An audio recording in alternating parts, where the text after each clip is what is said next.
Welcome in, everybody. Get ready for a deep dive, into the mind of Leonardo da Vinci. Always a good time. Yeah, Yeah. always. And I think what we're going to try to do today, at least that's what I'm hoping, is go beyond this sort of like Renaissance man label that gets thrown around a lot, Yeah. and really get into like the specifics of what made him tick. Yeah. And we're going to be using a book called Leonardo da Vinci, Life, Challenges, and Triumphs, as the basis for this. Right. So we're going to find out some stuff about his life, his failures, and really like the impact of his successes. I think, especially thinking about the failures, is going to be a very interesting lens to view him through. Because when we think about Leonardo, we think about the Mona Lisa, we think about his sort of huge, larger-than-life presence. But actually looking at where things went wrong for him, I think we're going to see a lot more of the man behind the myth. Yeah, absolutely. Yeah. So, all right, let's jump in. Let's do it. So, 1452, Italy. We've got Ser Piero, a notary, who has a son with a woman named Caterina. And we're not exactly sure, like, what her background is. She might have been a peasant or even a slave, which really sort of shines a light on the complex social dynamics of the time. Yeah, it was a very different world, obviously, than what we live in today. Oh, totally. And this is Leonardo, right? Yeah. Entering the world as an illegitimate son. Huge stigma back then. Right, but here's the interesting thing. His father still, like, brought him into the family home. He got some education. Right. And really, his artistic talent kind of, like, explodes early on. Early on. And that leads him to, a pretty pivotal moment. He becomes an apprentice to Andrea del Verrocchio, who's, like, the top artist and engineer in Florence. This guy Verrocchio, I mean, talk about being at the right place at the right time. His workshop was the place to be, like, if you wanted to be involved in art in Florence at that time. Yeah, it wasn't just like some random studio. Yeah. Like, this was the hub. It was a very collaborative, very exciting, energetic place to be. I mean, you can just imagine young Leonardo, like, surrounded by the best and just, like, learning by doing. Yeah, it was probably a very competitive atmosphere, too, right? Oh, without a doubt. I mean, and, makes you wonder, did that push him to be even better? I mean, probably. Who knows? Yeah. It's impossible to say. But Yeah. there is that famous anecdote about the painting, The Baptism of Christ. So. Verrocchio and his students are all working on this thing. Mm-hmm. And Leonardo, he gets tasked with painting one of the angels. Right? Mm. And the story goes that he does it so well, his angel is so lifelike, that Verrocchio is basically like, I'm done. I'm never painting again. No way, seriously. Yeah, like vowing to never paint again because he's just like, I've been shown up by my student. That's so intense. I mean, was Verrocchio, like, that good of an artist? Or was Leonardo just, like, on a different level? Well, I mean, it's really hard to say for certain, right? These kinds of anecdotes, I think they get passed down and embellished over time. Of course, yeah. But the fact that it exists, it shows us something about that very competitive environment in the art world then, and the fact that even, as a young apprentice, Leonardo's talent was recognized as something really special. Totally. And it probably made the other apprentices feel great, too. Yeah, I'm sure, right. But, all that talent, it didn't always translate to just smooth sailing, right? Oh, absolutely not. So tell me about that. Even geniuses, have epic failures, and I think that's one of the things that makes Leonardo so interesting, that he had these huge ambitions, but sometimes they just totally flopped. Yeah, like what? Well, let's take the Sforza horse statue, for example. Okay. So Leonardo, he has this vision for this colossal bronze horse, a monument to the Duke of Milan. Mm-hmm.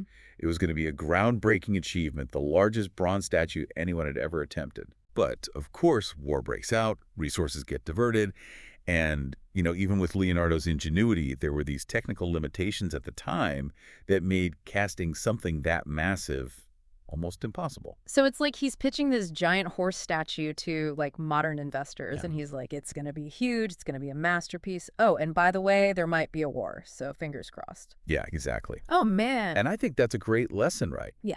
That even the best laid plans can be completely derailed by factors that are outside of our control. Totally. Totally. It happens to the best of us. Absolutely. Okay, but speaking of plans gone wrong, can we talk about The Last Supper? Oh, yeah, I got to talk about The Last Supper. I mean, obviously it's an iconic painting, but it's literally falling apart. Literally falling apart, yeah. And it's all because of Leonardo wanting to innovate. Yeah, well, he was always experimenting, right? Yeah. Always pushing boundaries. So in this case, he tries out this new type of plaster, and let's just say it didn't really work out as he hoped. Yeah, backfired big time. Like the paint starts flaking off almost immediately, and the whole thing becomes this restoration nightmare. Total nightmare. But I think the interesting thing here is that this failure tells us something really essential about Leonardo's character, right? What's that? He was willing to take risks. He was willing to push those boundaries, even if it meant potential disaster. So that drive for innovation was both his strength and his weakness. Exactly. Yeah, I think that's a great way to put it. Interesting. And I think it's a reminder for all of us, right? Yeah. Genius often comes with a side of risk. And even the most brilliant minds, they experience setbacks. Totally. Okay, but Leonardo wasn't just an artist. Oh, absolutely not. This guy was like a total science nerd before being a science nerd was cool. Oh, tell me about that. His notebooks are full of these incredible anatomical drawings, and they are so accurate and detailed, they're still studied by medical professionals today. Really? Yeah. Like centuries later, with all our modern technology, his drawings are still relevant. It's kind of mind-blowing, right? Yeah. But the thing is, Leonardo, he approached anatomy with the eye of an artist and the mind of a scientist. He dissected human and animal bodies. Whoa. Which was super controversial back then, Yeah. given the church's influence. Right. But he documented everything, like meticulously. His drawings, they capture the intricacies of muscles, the structure of the heart, even fetal development, stuff that wouldn't be fully understood for centuries. So he's centuries ahead of his time, dissecting bodies, pushing the boundaries of knowledge, and probably has the church breathing down his neck. Oh, yeah, absolutely. Man, that's some serious dedication to science. Yeah, you gotta wonder, right? Mm. Was he like a lone wolf in his scientific pursuits, or was there like this hidden network of intellectuals all pushing these boundaries together, kind of under the radar? Right, yeah, and if so, how much did the church actually, stifle their progress? Right, exactly. It's a fascinating thing to think about. Okay, get ready for this, because now we're diving into Leonardo the inventor. All right, let's do it. His notebooks, they're packed with drawings and designs for flying machines, armored tanks, just like all these crazy contraptions that were way ahead of their time. He was such a visionary. I mean, just incredible. Right. The technology simply wasn't there to actually build most of these things. But the fact that he was even conceiving of them centuries before they became possible, it's pretty mind-blowing. Right. I mean, imagine if you could, like, show him a modern airplane. Yeah. A helicopter, a tank. What would he think? What would he think? Would he be proud? Would he be disappointed? It's so fun to think about, right? Yeah.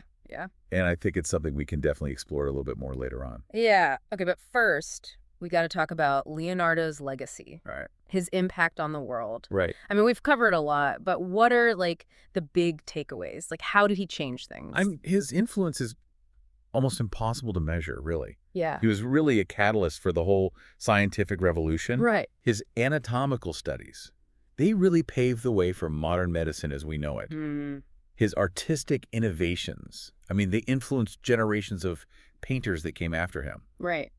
And I think most importantly, it was his inventive spirit, that constant questioning, problem solving, that I think really continues to inspire us today to think bigger and push the boundaries of what's possible. He really was ahead of his time. He was, absolutely. I mean, if we could show him a smartphone I know, right? or a rocket ship, what do you think his reaction would be? That's a great question. Yeah. And I think it's one that we should definitely try to answer. We've mentioned his notebooks quite a bit, Yeah. And I think our listeners are probably wondering what's actually in them. Like, Right. We got some questions in, like, are they just like drawings and inventions, or is more to them? Oh, they are so much more than that. Okay. I mean, you really got to think of them as a direct line into Leonardo's mind. Oh. Thousands of pages filled with his observations on nature, theories about the world.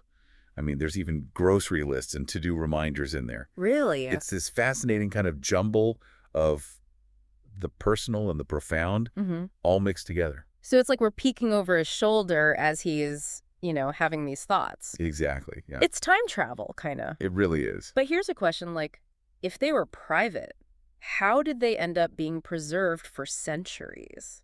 It's honestly kind of a miracle that they survived. Yeah. I mean, after Leonardo died, the notebooks were scattered, passed down through different collectors. Some were lost, some were damaged. But Thankfully, a good chunk of them survived. Yeah. And eventually people recognized their incredible value, historical and scientific. Right. And now they're housed in museums and libraries all around the world. Wow. So it's like a treasure hunt through time. It is. Speaking of treasure, let's talk about Leonardo's impact on the world. Okay. We've covered a lot of ground here, but what are the big takeaways? Like, how did he change things? I mean, it's almost impossible to measure his influence, really. Right. He was a catalyst for the scientific revolution. Mm-hmm.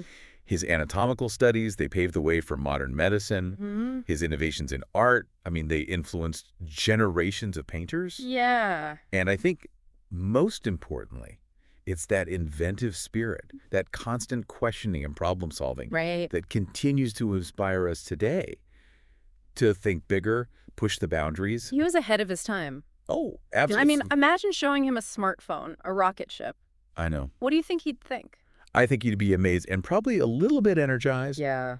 but maybe also a little frustrated. Right. Like, come on, people, you could do even more. You're like, step it up. Yeah, So he'd still be challenging us. always challenging us. Okay, so we've talked about Leonardo the artist, the scientist, the inventor. Yeah. But what about Leonardo the man? What was he actually like? You know, there aren't that many firsthand accounts of his personality, but we can piece together a picture from his writings, descriptions from people who knew him. Okay. And I think what emerges is this complex, fascinating individual. Mm-hmm. He was known for his charm, his wit, but also a certain intensity. Oh, so he'd be like a great dinner guest, but maybe a little intense. Perhaps, Wow. yeah. Okay. He was driven by this constant need to understand, to create, to push the limits. Right. He's a vegetarian, a pacifist, a lover of animals. Interesting. Which, you know, might seem a little at odds with the whole dissecting bodies thing. Yeah, that's true. But you have to remember the context, right? Right. It was a different time. Those practices were seen as essential for scientific advancement. It's a good reminder that we always have to view these figures through the lens of their time. Exactly. Yeah, Well- it's easy to judge with our modern perspective, Yeah. but we have to try to understand the world through their eyes. Absolutely. And I think that's what makes studying history so fascinating. It is. It's like it challenges us to confront our own assumptions. Yeah, absolutely. Yeah. So, artist, scientist, inventor, thinker, but what about his relationships with other people? Right. Was he a lone wolf, or did he have close collaborators, friends? I think, like a lot of things with Leonardo, it's complicated. Okay. He had a wide circle of acquaintances, patrons, students, fellow artists, intellectuals, Mm-hmm.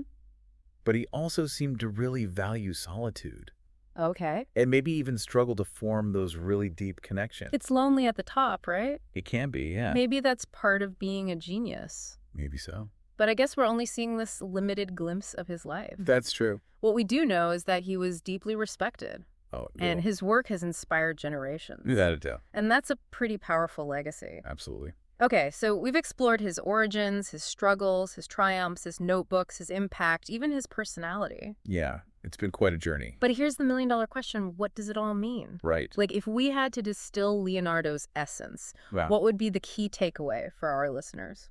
I think it boils down to this. Leonardo da Vinci was the embodiment of the Renaissance spirit. Okay. He was driven by this incredible thirst for knowledge, a willingness to challenge conventional thinking, and this boundless curiosity that just led him to explore every facet of the human experience. He wasn't afraid to fail, to Right. experiment, to push the boundaries. Absolutely not. And by doing that, he left this indelible mark on the world, Yeah. on art, science, engineering, the way we see the world. I think he really showed us that it's okay to be multifaceted, Yeah, to pursue multiple passions, to blur the lines between different disciplines right. in a world that's always trying to put us in these neat little boxes. Totally. Leonardo reminds us to embrace that inner Renaissance person. I love that. Yeah. So if he could time travel to today, Right. would he be amazed by our technology? Or disappointed by our limitations? It's tough to say, really. I mean, part of me thinks he'd be just like blown away by our smartphones and, airplanes and the fact that we put people in space. Oh, But then there's this other part of me that thinks he might actually be kind of disappointed yeah. by how reliant we are on technology, how disconnected we are from nature. I think you're right. I mean, Leonardo was such a keen observer of nature, and he really wove those observations into his art, his inventions. Yeah. So, yeah, maybe he would be urging us to, find a better balance. Yeah. to rediscover that kind of beauty and wisdom that's found in nature. It makes you think about what aspects of our modern world would actually really resonate with him. Like, Right. what would he see as progress and what would he see as just a distraction? I think, honestly, he would be just fascinated by the progress we've made in understanding the human body and the mind. Yeah. I mean, his anatomical drawings were revolutionary, and I bet he would be so thrilled to see how far we've come in medicine and neuroscience. It's like he laid the groundwork for so many of these scientific advancements. I mean, it makes you wonder, is there a notebook out there somewhere with a sketch of a brain scan? Or like a DNA double helix just waiting to be discovered? Oh, wouldn't that be amazing? Right. But I think what would really excite him is that spirit of exploration and innovation that continues to drive us forward. Yeah. He was a man who never stopped asking questions, never stopped pushing those boundaries. Yeah, and that's such a powerful lesson for us all, right? Absolutely. Like to stay curious, never lose that sense of wonder. Yeah, to keep seeking knowledge. I mean, it's what makes us human. It's what fuels progress. And I think that's what makes studying someone like Leonardo so inspiring. It is, yeah. He reminds us that we're all capable of greatness, of innovation. Of making our own contribution. So, as we wrap up this deep dive into the world of Leonardo da Vinci, Right. I want to leave you with this thought. What would your Mona Lisa be? Ooh, that's a good one. Like, what's that burning curiosity that drives you? Yeah. What boundaries are you willing to push? It's a great question to ask ourselves. And, Leonardo's life is a testament to the power of human potential. Hmm. He reminds us that we are all capable of greatness, Yeah. of innovation, of leaving our mark on the world. And who knows, maybe centuries from now, someone will Mhm. be doing a deep dive into your life, Yeah, like how crazy would that be? marveling at your accomplishments, Exactly. wondering what made you tick. So keep exploring, keep creating, keep asking, what if? Absolutely. So, a huge thank you to everyone for joining us on this deep dive into the world of Leonardo da Vinci. Yes, thank you so much for listening. And if you want to delve even deeper, Yeah. be sure to check out Leonardo da Vinci, Life, Challenges, and Triumphs. Great book. So much more to explore there. So much. Until next time, keep diving. Diving.